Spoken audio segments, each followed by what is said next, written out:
Next page देखिए, page number 114।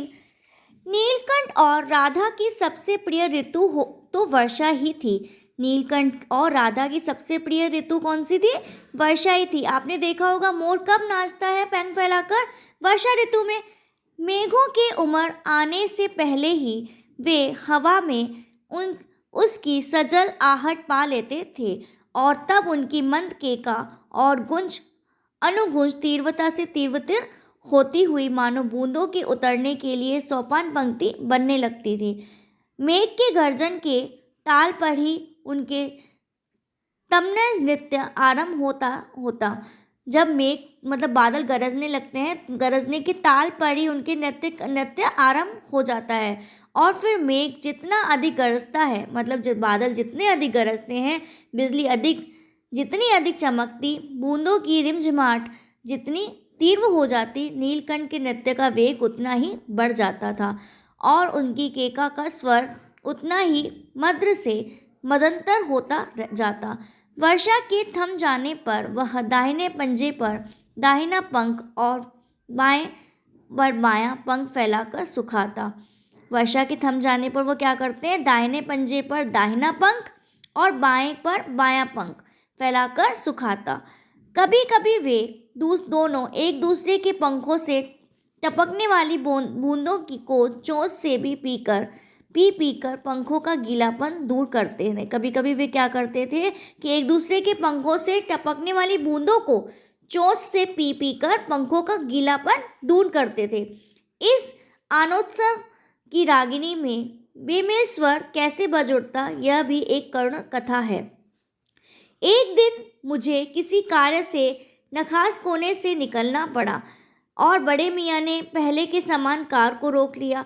एक दिन वह किसी कारणवश बाहर गई और बड़े मियाँ ने क्या किया? पहले के समान मतलब पहले की तरह उनकी कार को रोक लिया।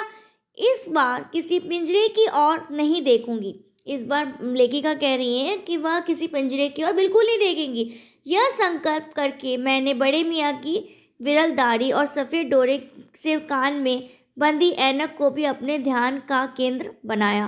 पर बड़े मियाँ के पैरों के पास जो मोरनी पड़ी थी, बड़े मियाँ के पैरों के पास क्या थी? मोरनी पड़ी थी। उसे अनदेखा करना कठिन था। उनको वह अनदेखा नहीं कर सकती थी, उनको कठिन था करना। मोरनी राधा के समान ही थी। मोरनी कैसी थी? राधा के समान ही थी। उनके मूंछ से बंधे दोनों पंजों की उंगलियां टूटकर इस प्रकार एकत्रित हो गई थी कि वह खड़ी ही नहीं हो सकती थी। बड़े मियाँ की भाषण मेल फिर दौड़ने लगी। बड़े मियाँ की भाषण मेल फिर से दौड़ने लगी। देखिए गुरुजी, कमबख्त चिड़ी मार ने बेचारी का क्या हाल किया है। वो उनको बता रहे हैं कि चिड़ी मार जो चिड़िया को मारने वाले थे, शिकारी थे, उन्होंने इसका क्या हाल कर दिया है। ऐसे कभी चिड़िया पकड़ी जाती है? वो उनको कह रहे थे कि ऐसे कभी चिड़िया पकड़ते हैं? आप न आई होती तो मैं उसी के सिर पर इसे पटक देता, पर आपसे भी यह अधमरी मोरनी ले जाने को कैसे कहूँ।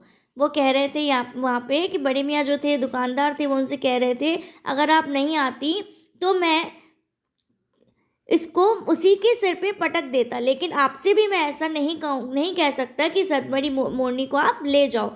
और कैसे कहूँ मैं आपसे?